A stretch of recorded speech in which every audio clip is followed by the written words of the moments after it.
रामचंद्र जी कह गए, सिया से ऐसा कलयुग आएगा, हंस चुनेगा दाना और कौवा मोती खाएगा।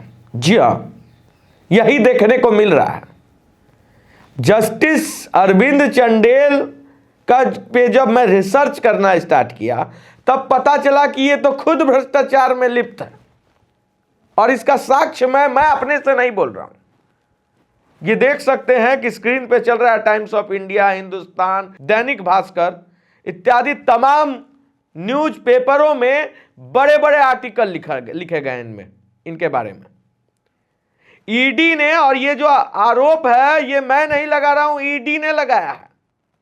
ईडी ने सुप्रीम कोर्ट में से कहा कि छत्तीसगढ़ के नागरिक आपूर्ति निगम पीडीएस घोटाले के आरोपियों को लेकर सनसनीखेज खुलासा किया था। उस समय ईडी ने बताया था कि घोटाला के आरोपी दोनों वरिष्ठ नौकरशाह अनिल कुमार टुटेजा और आलोक शुक्ला अक्टूबर 2019 में शुक्ला को जमानत देने वाले हाईकोर्ट जज के संपर्क में थे।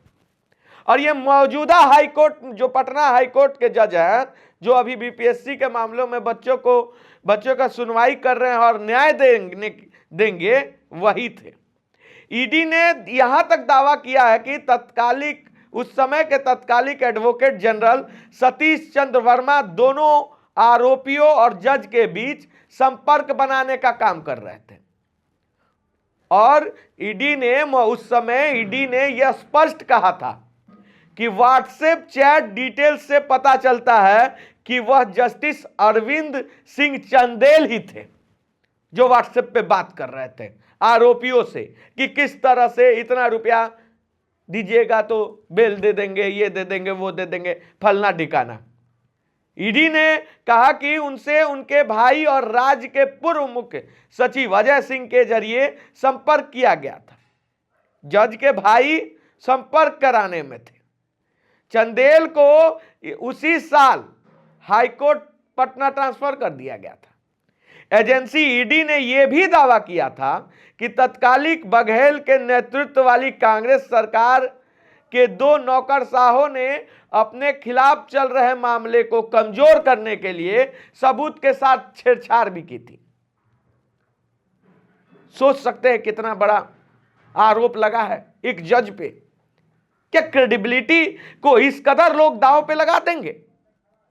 जज को कहा जाता है कि भगवान स्वरूप होते हैं, लेकिन क्या भगवान ऐसे होते हैं?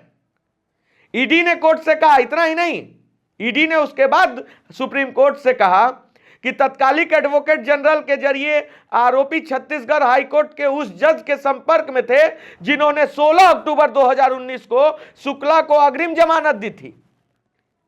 इतना ही नहीं, एजेंसी ने कहा था कि टुटेजा तत्कालीन एजी सतीश चंद्र वर्मा के जरिए जज के संपर्क में था। जैसा कि 31 जुलाई और 11 अगस्त 2019 के व्हाट्सएप मैसेज से साफ साफ पता चलता है। यह कोर्ट का वर्डिक्ट मैं सुना रहा हूं जो ईडी ने सुप्रीम कोर्ट में दिया था। ईडी ने कहा था कि व्हाट्सएप मैसेज एक्सचेंज से पता चलता है कि जज की बेटी और दामाद का बायोडाटा तत्कालीन एजी द्वारा अनुकूल कार्रवाई के लिए टुटेजा को भेजा गया था। तो जज और दोनों मुख्य आरोपी टुटेजा और शुक्ला के बीच समन्वय का काम कर रहे थे। सोच सकते हैं आप। ईडी ने कहा था कि जज का भाई, जो मौजूदा पटना हाईकोर्ट के जज है, उनके भाई संपर्क में थे आरोपी का। और जैसे ही आरोपियों को जमानत मिलता है 1 नवंबर 2019 को उनको हटा दिया जाता है और उनको योजना आयोग का उपाध्यक्ष नियुक्त किया गया था। आप सोच सकते हैं कि किस तरह की धांधली चल रही है। अब तो मुझे डर लग रहा है कि हमारे भाइयों के साथ भी कुछ ऐसा ही षड्यंत्र न हो जाए। कहीं इसी षड्यंत्र के जरिए तारीख पे तारीख तो नहीं हाईकोर्ट में लग रहा है बीपीएससी छात्रों को। मुझे एक बात तो पता था कि जज साहब का रिटायरमेंट आना है, तो जज साहब निर्णय नहीं सुनाना चाहते हैं क्या? सवाल है। और ये जो आरोप लगा है आप पे, पुष्टि दीजिए इस पे, क्योंकि देखिए अब आपके क्रेडिबिलिटी पे सवाल है सर। और यह आरोप मैं नहीं लगा रहा हूं, खबर फर्स्ट नहीं लगा रहा है, यह आरोप तो पहले से आप पे लगा हुआ है, पटना आने से पहले।